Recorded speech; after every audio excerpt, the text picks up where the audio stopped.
Bapak Ibu Saudara yang kasih Tuhan, Shalom. Pagi hari ini saya rindu mengajak setiap kita, mari kita mempersiapkan hati kita untuk kita boleh datang kepada Tuhan, membawa pujian dan sembah kita kepadanya. Haleluya. Mari bersama-sama saya ajak kita untuk menikmati hadirat Tuhan. Engkaulah Allah kekuatan kami Tuhan, Engkaulah Allah keselamatan kami Tuhan. Hanya dekat Engkau saja kami tenang ya Bapa.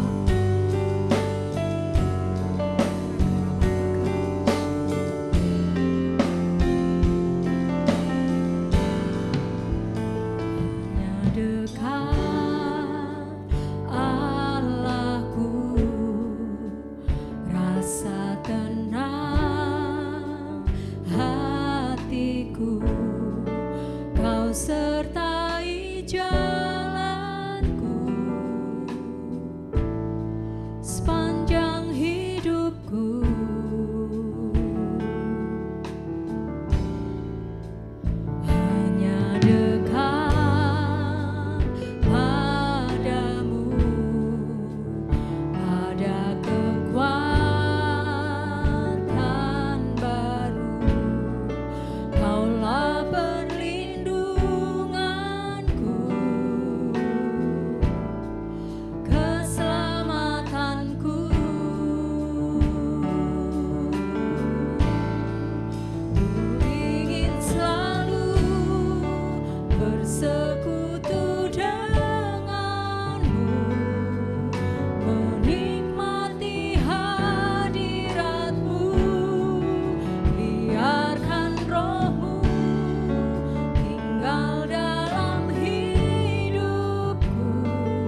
bersekutu denganmu ya Tuhan, menikmati hadirat-Mu Bapa.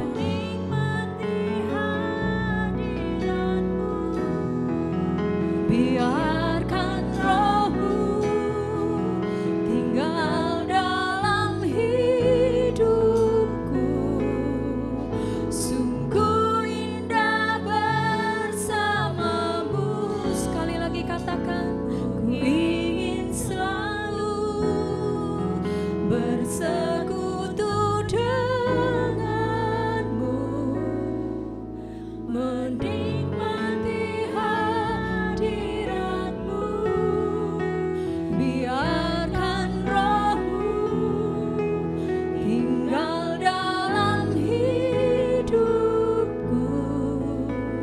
sungguh indah bersama-Mu selamanya.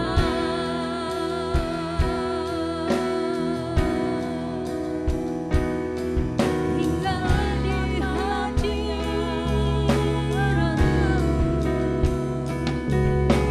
menikmati kehadiran-Mu, Yesus. Mari Bapak Ibu Saudara, nikmati indahnya bersama dengan Tuhan. Tinggal di bait-Mu, tinggal di hadirat-Mu,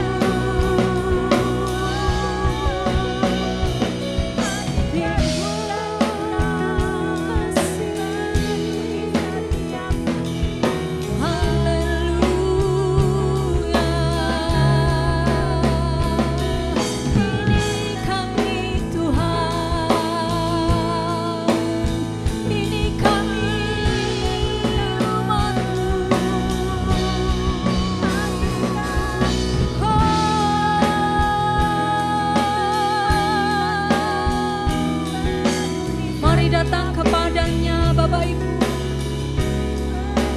tinggal di bait-Nya, menikmati segala kebaikan-Nya, menikmati kasih-Nya.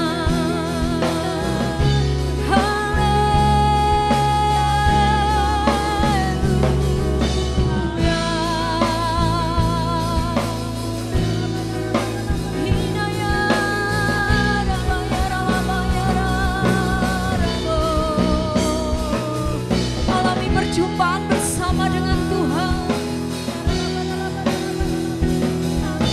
Mari alami Tuhan, pribadi lepas pribadi, selagi Dia mau untuk kita temui. Mari sambut Tuhan.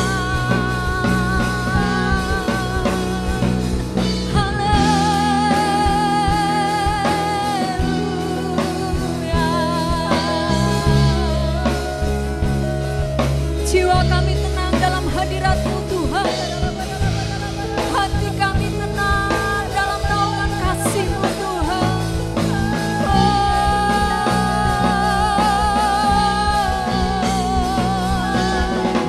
Bawa kami Tuhan, tenggelamkan setiap kami Bapa, bawa kami lebih dalam lagi ya Tuhan.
Kami tahu Engkau ada di tengah-tengah umat-Mu pagi hari ini Tuhan.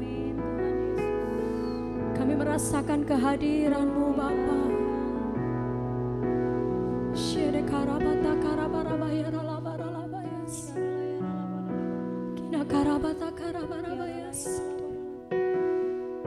Pagi hari ini biarlah pujian dan sembah kami menyenangkan hati-Mu ya Tuhan. Kami membawa seluruh hati kami. Kami membawa seluruh hidup kami hanya kepada-Mu ya Yesus. Ku membawa hatiku hanya Engkau di hidupku, Yesusku yang indah, selamanya ku menyembah-Mu. Ku membawa hidupku, inilah persembahanku untuk Yesusku yang terindah, selamanya ku menyembah-Mu, Yesus. Mari katakan, ku membawa hatiku hanya Engkau dalam hidup kami Tuhan. Di hidupku, Yesusku yang terindah, selamanya ku menyembah-Mu. Ku membawa hidupku, inilah persembahanku untuk Yesusku yang terindah, selamanya ku menyembah-Mu, Yesus. Ku membawa hatiku,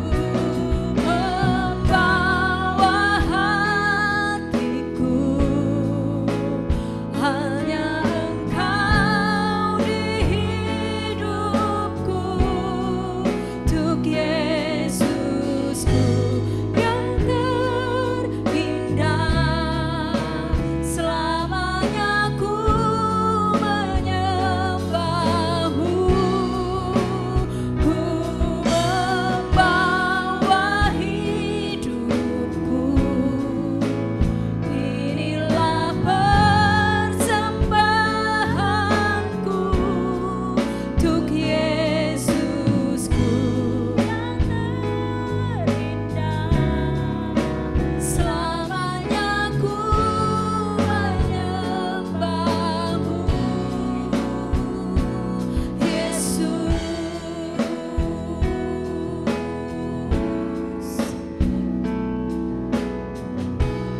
Jiwaku tenang di hadirat-Mu, hati kami aman bersama-Mu Tuhan. Hatiku aman dalam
kasih Bapa, perlengkapi setiap umat-Mu pagi hari ini dengan taburan firman-Mu ya Tuhan. Dan biarlah firman itu boleh hidup di dalam kehidupan kami, bertumbuh, berbuah dan lebat, dan menghasilkan buah yang manis di hadapan-Mu. Di dalam nama Tuhan Yesus Kristus. Haleluya. Amin. Shalom semuanya. Ketika Tuhan Yesus ditanya oleh murid-muridnya akan tanda kedatangannya dan tanda kesudahan dunia ini, maka salah satu dari tanda itu adalah penyakit sampar yang bisa kita sebutkan sebagai pandemi COVID-19. Jadi pandemi COVID-19 adalah bagian dari tanda kedatangan Tuhan Yesus di awan-awan untuk menjemput gerejanya. Ada yang berkata bahwa penyakit sampar sudah terjadi berulang-ulang. Malah pada tahun 1918 sampai dengan 1920 ada wabah flu Spanyol yang menyebabkan 50 juta orang meninggal. Tetapi Tuhan Yesus belum datang. Jangan-jangan setelah pandemi COVID-19 Tuhan Yesus juga tidak akan segera datang. Kalau kita bicara Tuhan Yesus tidak segera datang, ini tidak sesuai dengan yang dikatakan Tuhan Yesus dalam kitab Wahyu. Dalam kitab Wahyu, Tuhan Yesus berkata, "Aku datang segera sebanyak 4 kali. Dan waktunya sudah singkat, waktunya sudah dekat sebanyak 2 kali." Jadi kalau Tuhan Yesus berkata, "Aku datang segera" 2000 tahun yang lalu, apalagi hari-hari ini, pasti lebih segera lagi. Hati-hati, jangan terjebak menjadi pengejek-pengejek yang dengan ejekannya berkata, "Di mana janji kedatangannya itu? Dari dulu keadaan tetap seperti ini. Katanya salah satu tanda adalah penyakit sampar. Mana buktinya? Penyakit sampar sudah terjadi berulang-ulang, tetapi ternyata Tuhan Yesus belum juga datang." Jangan berkata bahwa setelah pandemi COVID-19 Tuhan Yesus pasti datang kembali. Atau jangan juga berkata bahwa setelah pandemi COVID-19 Tuhan Yesus belum segera datang. Kita tidak tahu dengan pasti kapan kedatangan Tuhan Yesus kembali. Hanya Bapa di sorga saja yang tahu.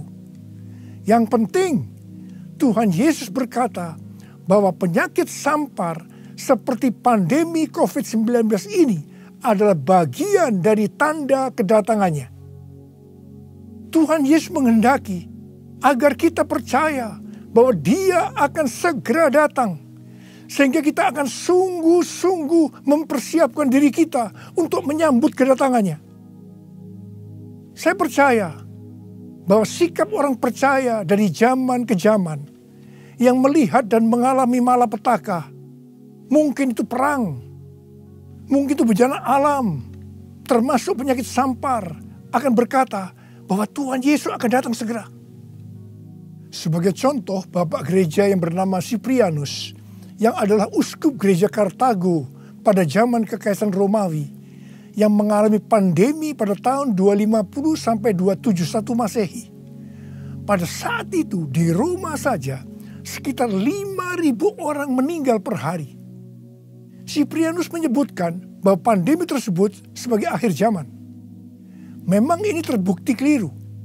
Akan tetapi dari sisi yang lain kita melihat keyakinannya bahwa ini adalah akhir zaman justru membuat terjadinya kebangunan rohani. Gereja terlibat dalam pelayanan sosial diakonia yang dahsyat. Melihat itu banyak orang menjadi percaya dan gereja berkembang pesat. Jadi setiap zaman seolah-olah Tuhan menciptakan situasi, apakah itu perang, bencana alam, kelaparan, termasuk penyakit sampar, agar perkataan Tuhan Yesus, "Aku datang segera" itu selalu ada di dalam hati orang percaya. Sehingga mereka selalu dalam kondisi berjaga-jaga, melakukan amanat agung Tuhan Yesus, sehingga penuaian jiwa besar-besaran terjadi. Demikian juga dengan adanya pandemi COVID-19 ini, Tuhan menghendaki gerejanya, yaitu kita-kita ini, bergerak menyelesaikan amanat agung sebelum Tuhan Yesus datang kembali. Sejak tahun 2009, setelah Tuhan berbicara dengan begitu serius kepada saya tentang aku datang segera, saya selalu memperkatakan hal ini. Saya selalu mengingatkan agar kita lebih intim dengan Tuhan. Hari-hari ini pesan Tuhan kepada kita adalah kembali kepada kasih mula-mula. Ingat, kita adalah calon mempelai wanita dari Kristus. Sang mempelai pria akan datang dengan segera untuk menjemput kita. Kita harus mempersiapkan diri dengan kembali kepada kasih yang mula-mula. Dalam Wahyu 2 ayat 1 sampai dengan 7, Tuhan Yesus berkata kepada jemaat di Efesus bahwa jemaat di Efesus itu rajin, tekun, tidak dapat sabar terhadap rasul palsu, tetap sabar dan mau menderita oleh karena namaku, kata Tuhan. Tidak mengenal lelah, membenci perbuatan-perbuatan pengikut Nikolaus yang juga aku benci, kata Tuhan Yesus. Pengikut Nikolaus mengajarkan bahwa percabulan tidak akan mempengaruhi keselamatan seseorang dalam Kristus. Ini adalah pengajaran sesat, karena kita perjanjian baru mengatakan hal yang sebaliknya, yaitu bahwa orang yang hidup dalam percabulan tidak akan mendapat bagian dalam kerajaan Allah. Kalau kita melihat ini, saya berkata bahwa jemaat Efesus ini jemaat yang luar biasa. Akan tetapi Tuhan Yesus melanjutkan dengan berkata, namun demikian, aku mencela engkau, karena engkau telah meninggalkan kasihmu yang semula. Sebab itu ingatlah betapa dalamnya engkau telah jatuh. Bertobatlah dan lakukanlah lagi apa yang semula engkau lakukan. Jika tidak demikian, aku akan datang kepadamu dan mengambil kaki dianmu dari tempatnya, jikalau engkau tidak bertobat. Mengambil kaki dianmu artinya mengeluarkan dari dalam kerajaan Allah. Kesimpulan dari pesan Tuhan kepada jemaat di Efesus, yang juga berarti buat kita semua, adalah apapun yang kita lakukan untuk melayani pekerjaan Tuhan, kalau tidak didasarkan kepada kasih mula-mula, maka Tuhan Yesus berkata, betapa dalamnya engkau telah jatuh. Dan kita harus bertobat. Kalau kita tidak bertobat, Tuhan akan mengambil kaki dian kita. Artinya, kita akan dikeluarkan dari dalam kerajaan Allah. Kasih mula-mula adalah kasih yang kita miliki pada saat kita baru bertobat dan percaya kepada Tuhan Yesus. Pada saat itu kita akan mengasihi Tuhan dengan segenap hati, dengan segenap jiwa, dan dengan segenap kekuatan kita. Pengalaman saya pada waktu itu adalah keinginan untuk selalu berdoa. Keinginan untuk memuji dan menyembah Tuhan. Keinginan untuk membaca Alkitab. Keinginan untuk hidup kudus. Keinginan untuk melayani Tuhan.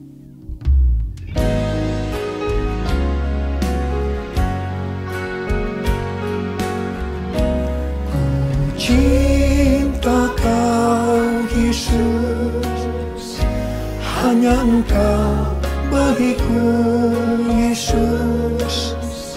Sungguh ku rindu mengatakannya, betapa aku mengasihimu.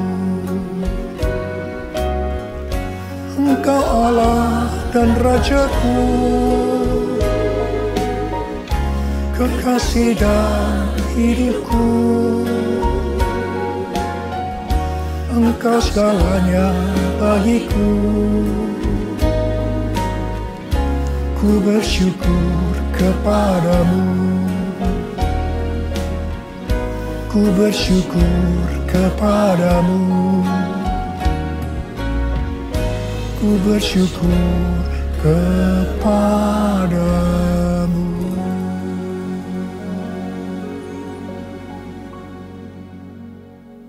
Kalau kita melihat proses keselamatan, maka proses keselamatan terdiri dari 3 tahap. Tahap yang pertama adalah proses justification, yang artinya pembenaran. Tahap yang kedua adalah proses sanctification, yang artinya pengudusan. Tahap yang ketiga adalah proses glorification, yang artinya pemuliaan atau pengangkatan. Pada proses pertama, yaitu proses justification atau pembenaran, kita bertobat dan percaya kepada Tuhan Yesus. Kita mengalami kelahiran baru. Kita mengalami kasih mula-mula. Setelah itu kita memasuki tahap yang kedua, yaitu proses sanctification atau pengudusan. Dalam proses ini, kita akan dikuduskan terus-menerus oleh Roh Kudus dan firman Allah. Sehingga kita menjadi serupa dengan gambarnya, yaitu menjadi murid Tuhan Yesus. Setelah itu, kita akan masuk dalam proses yang ketiga, yaitu glorification, yang artinya pemuliaan atau pengangkatan. Jadi, yang diangkat itu adalah mereka yang menjadi serupa dengan gambar Yesus, yaitu murid Tuhan Yesus. Pada waktu memasuki proses sanctification atau pengudusan ini, dengan berbagai macam alasan, kualitas kasih kita kepada Tuhan yang tadinya penuh dengan kasih yang mula-mula bisa berubah menjadi seperti yang terjadi pada jemaat di Efesus. Saya pribadi juga mengalami seperti yang terjadi pada jemaat di Efesus. Tetapi melalui pengudusan secara terus-menerus oleh Roh Kudus dan firman Allah, juga disertai dengan proses yang menyakitkan, saya kembali kepada kasih mula-mula sampai dengan hari ini. Haleluya. Saya akan bertanya kepada saudara, bagaimana kualitas kasih saudara kepada Tuhan? Saya mau mengajak saudara untuk melihat kualitas kasih kita kepada Tuhan melalui kitab Kidung Agung. Kitab Kidung Agung merupakan satu-satunya kitab di Alkitab yang khususnya membahas kasih yang unik di antara dua orang mempelai, yaitu antara Salomo dengan gadis Sulam yang dipercaya dia adalah istri pertama dari Salomo. Karena beberapa nats penting dalam Perjanjian Baru melukiskan kasih Kristus bagi gerejanya dengan memakai hubungan pernikahan, maka kitab Kidung Agung dapat dipandang sebagai melukiskan kasih yang ada di antara Kristus dengan mempelainya, yaitu gerejanya, yaitu kita-kita ini. Sama halnya dengan iman kita yang harus bertumbuh. Demikian juga kualitas kasih kita kepada Tuhan harus bertumbuh. Secara sederhana, kitab Kidung Agung ini menggambarkan 3 tingkat kualitas kasih. Dan ini juga menunjukkan tingkat kualitas kasih kita dengan Tuhan. Tingkat kualitas kasih yang pertama terdapat dalam Kidung Agung 2 ayat 16 yang berkata, kekasihku kepunyaanku, dan aku kepunyaan dia. Dalam hubungan kita dengan Tuhan, kita bisa berkata begini, Tuhan milikku, aku miliknya Tuhan. Tingkat kualitas kasih yang kedua terdapat dalam Kidung Agung 6 ayat 3 yang berkata, aku kepunyaan kekasihku, dan kepunyaanku kekasihku. Dalam hubungan kita dengan Tuhan, kita bisa berkata begini, aku milik Tuhan, Tuhan milikku. Tingkat kualitas kasih yang ketiga terdapat dalam Kidung Agung 7 ayat 10 yang berkata, kepunyaan kekasihku aku. Dalam hubungan kita dengan Tuhan, kita bisa berkata, aku milik Tuhan. Tingkat kualitas kasih yang pertama bisa dikatakan ini adalah kasih yang egois. Karena yang dikedepankan itu, Tuhan adalah milikku, baru aku milik Tuhan. Maka yang selalu dipikirkan hanya soal diberkati. Jadi karena Tuhan milikku, berkati aku dong Tuhan. Biasanya jarang bertanya kepada Tuhan tentang apa yang dikehendaki Tuhan dalam setiap rencana atau langkah yang akan dilakukan. Jadi kalau dia punya rencana, langsung akan minta supaya Tuhan memberkati. Biasanya juga jarang menyinggung tentang apa yang harus kita lakukan untuk melayani Tuhan. Itu tingkat yang pertama. Tapi tingkat kualitas kasih yang kedua bisa dikatakan sebagai kasih bersyarat. Aku milik Tuhan. Tuhan adalah milikku. Sekarang yang dikedepankan adalah aku miliknya Tuhan. Baru setelah itu Tuhan adalah milikku. Berarti mulai ada satu peningkatan. Di sini mulai ada menyinggung tentang melayani Tuhan.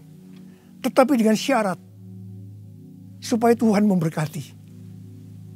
Jadi motivasi mau melayani karena mau diberkati Tuhan. Itu tingkat kualitas kasih yang kedua. Tetapi sekarang tingkat kualitas kasih yang ketiga. Inilah yang disebutkan kasih yang tidak egois. Kasih yang tidak mementingkan dirinya sendiri. Ini adalah kasih yang semula. Aku milik Tuhan. Titik. Tidak ada embel-embelnya lagi. Mereka yang memiliki kasih mula-mula akan berkata, aku milik Tuhan. Bukan milikku sendiri. Aku ini adalah milik Tuhan. Aku sudah dibeli. Dan harganya telah lunas dibayar. Aku dibeli dengan harga yang mahal, yaitu dengan darah Yesus. Mereka yang memiliki kasih mula-mula akan berkata, jika aku hidup untuk Tuhan. Dan jika aku mati untuk Tuhan. Jadi baik hidup atau mati, aku adalah milik Tuhan. Mereka yang memiliki kasih mula-mula akan berkata, aku hidup, tetapi bukan lagi aku sendiri yang hidup, melainkan Kristus yang hidup di dalam aku. Hidupku bukannya aku lagi, tapi Yesus dalamku. Hidupku bukannya aku lagi, tapi Yesus dalamku. Yesus hidup. Yesus hidup dalamku. Hidupku bukannya aku lagi, tapi Yesus dalamku. Tapi Yesus dalamku. Orang yang memiliki kasih mula-mula sudah tidak memikirkan lagi tentang diberkati atau tidak diberkati oleh Tuhan. Yang paling penting adalah hidup menyenangkan hatinya Tuhan. Melakukan kehendaknya Tuhan. Seperti Tuhan Yesus berkata dalam Yohanes 4 ayat 34. Makananku ialah melakukan kehendak Dia yang mengutus aku dan menyelesaikan pekerjaannya. Makanan adalah sesuatu yang sangat vital dalam hidup ini. Mendapatkan makanan adalah motivasi manusia dalam bekerja atau berusaha. Dan Tuhan Yesus mengajarkan kepada kita bahwa yang paling penting dalam hidup ini, artinya fokus hidup kita adalah melakukan kehendak Bapa, bukan kepada makanan, meskipun makanan itu perlu. Orang yang memiliki kasih mula-mula akan melayani Tuhan seperti yang terdapat dalam Roma 14 ayat 17 dan 18 yang berkata, sebab kerajaan Allah bukanlah soal makanan dan minuman, tetapi soal kebenaran, damai sejahtera, dan sukacita oleh Roh Kudus. Karena barang siapa melayani Kristus dengan cara ini, ia berkenan kepada Allah dan dihormati oleh manusia. Orang yang memiliki kasih mula-mula akan selalu berkata, sebab engkau baik, bahwasanya untuk selama-lamanya kasih setiamu.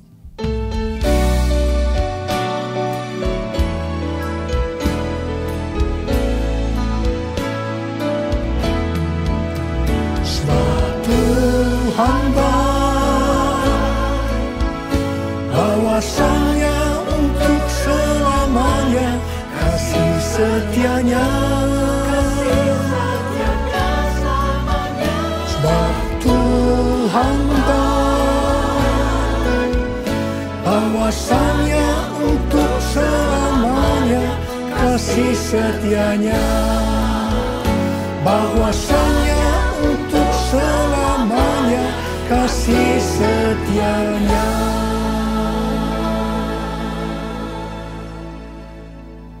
Pujian ini diajarkan oleh Daud dan terus dinyanyikan setelah zaman Daud. Tuhan memberitahu kepada Daud hal yang paling menyenangkan hatinya Tuhan, yaitu kalau dipuji oleh kita, bahwa Tuhan itu baik, bahwasanya untuk selama-lamanya kasih setianya. Karena memang itulah yang Tuhan lakukan untuk kita. Jadi apapun masalah yang kita hadapi, nyanyikan terus pujian tadi. Orang yang memiliki kasih mula-mula akan berkata, aku tidak takut, sebab Tuhan menyertai aku. Aku tidak bimbang, sebab Tuhan adalah Allahku. Tuhan akan meneguhkan aku, bahkan akan menolong aku. Tuhan akan memegang aku dengan tangan kanannya, yang membawa aku kepada kemenangan.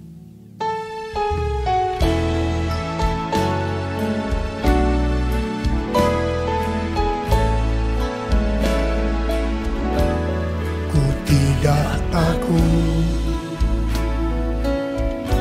sebab Kau besertaku. Ku tidak bimbang, sebab Engkau Allahku. Engkau meneguhkanku, bahkan menolongku. Kau batu karangku, Yesus Tuhan. Yesus memegangku dengan tangan kanan-Mu. Yesus memberiku kemenangan. Yesus memegangku dengan tangan kanan-Mu. Yesus memberiku kemenangan. Yesus memberiku kemenangan. Yesus memberiku kemenangan. Haleluya. Orang yang memiliki kasih mula-mula dalam masa pandemi COVID-19 ini akan tetap percaya kepada janji Tuhan dan terus memperkatakannya. Orang yang memiliki kasih mula-mula akan berkata, Tuhan, saya mau menyelesaikan amanat agung dengan kuasa dari Roh Kudus, yaitu Pentakosta yang ketiga.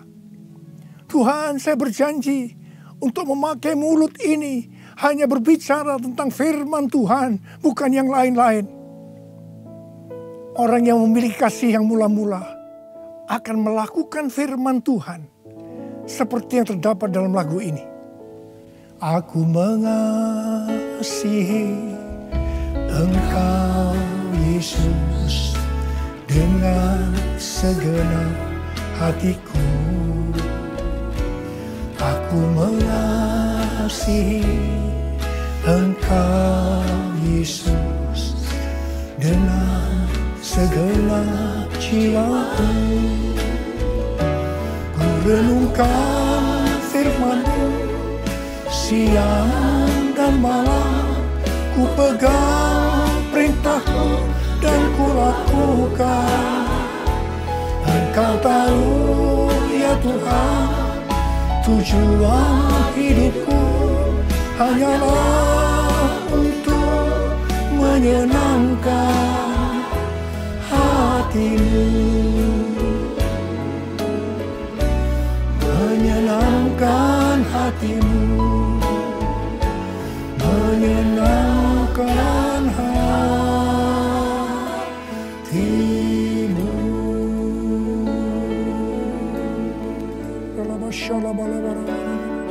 Mari angkat tangan saudara, sembah Dia, sembah Tuhan Yesus. Sembah Tuhan Yesus, sembah. Yang sudah berbahasa roh saat ini. Yang belum, terus katakan haleluya, haleluya.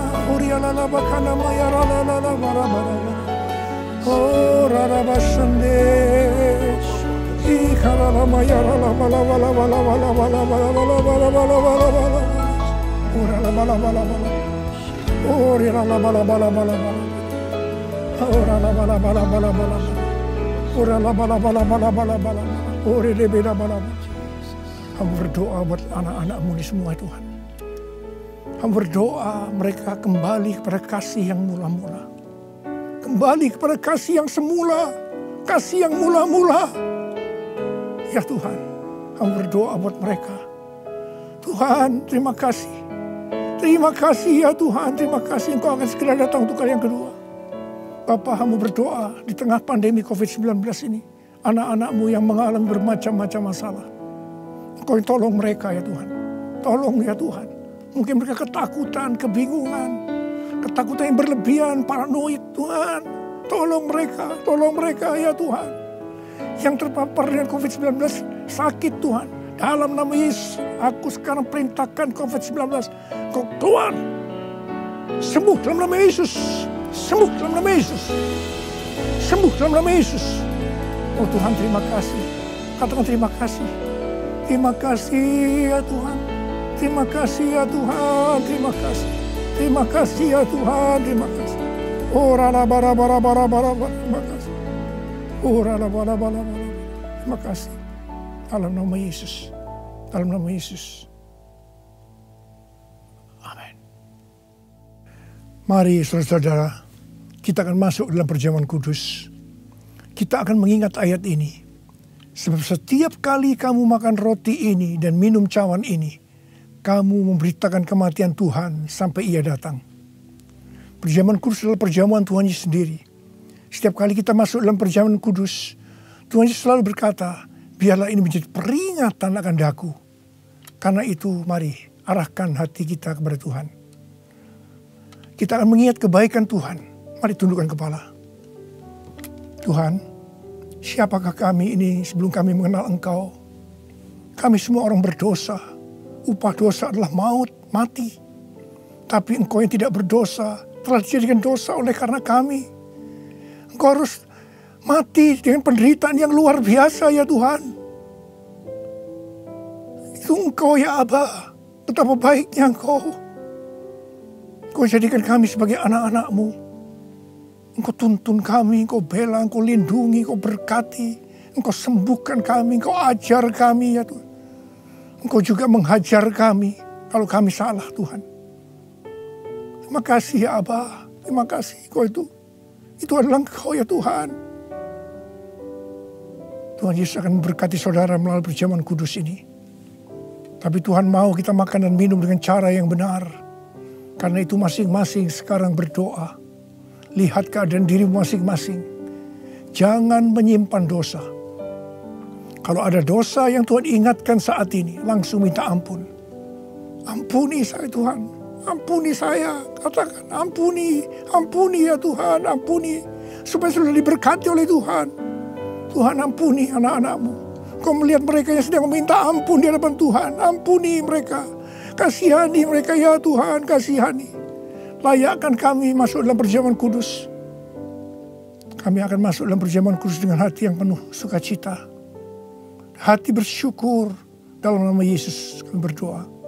Amin. Sekarang mari angkat roti di tangan kanan saudara tinggi-tinggi. Sebab apa yang telah kuteruskan kepadamu telah aku terima dari Tuhan. Yaitu bahwa Tuhan Yesus pada malam waktu ia diserahkan mengambil roti dan sesudah itu ia mengucap syukur atasnya. Ia memecah-mecahkannya dan berkata, inilah tubuhku yang diserahkan bagi kamu. Perbuatlah ini menjadi peringatan akan aku. Sudah dikasih Tuhan. Bukankah roti yang kita pecah-pecahkan ini adalah persekutuan kita dengan tubuh Kristus? Mari kita makan dalam nama Yesus.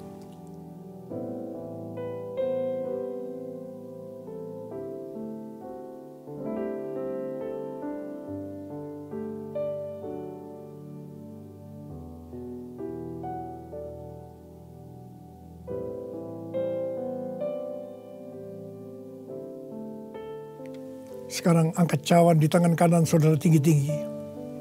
Demikian juga ia mengambil cawan sesudah makan lalu berkata, cawan ini adalah perjanjian baru yang dimeteraikan oleh darahku. Perbuatlah ini setiap kali kamu meminumnya menjadi peringatan akan aku. Saudara kasih Tuhan, bukankah cawan pengucapan syukur yang atasnya kita ucapkan syukur adalah persekutuan kita dengan darah Yesus? Mari kita minum dalam nama Yesus.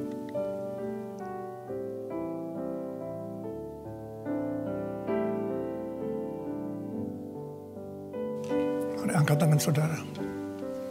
Ucapkan terima kasih. Ucapkan syukur. Ucapkan syukur dan terima kasih ya Tuhan. Kami mengucap syukur dan terima kasih ya Tuhan. Terima kasih. Engkau baik ya Tuhan. Bahwasanya untuk selama-lamanya kasih setiamu. Engkau baik ya Tuhan. Engkau baik ya Tuhan. Bahwasanya untuk selama-lamanya kasih setiamu. Tuhan terima kasih. Tuhan terima kasih. Terima kasih. Terima pengurapan Tuhan saat ini. Angkat kedua tanganmu. Terima. Urapi anak-anakmu. Terima pengurapan Tuhan. Terima. Terima kasih Yesusku. Terima kasih Yesusku. Puji syukur hanya bagi Tuhanku. Terima kasih Yesusku. Terima kasih Yesusku. Puji syukur hanya bagi Tuhanku. Terima kasih. Terima kasih Yesusku. Terima kasih Yesusku. Puji syukur hanya bagi Tuhanku. Terima kasih Yesusku. Terima kasih Yesusku. Puji syukur hanya bagi Tuhanku. Puji syukur hanya bagi Tuhanku. Puji syukur hanya bagi Tuhanku.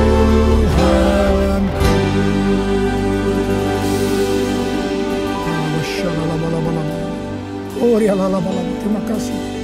Terima kasih ya Tuhan. Terima kasih. Berkati anak-anakmu. Terimalah berkat Tuhan.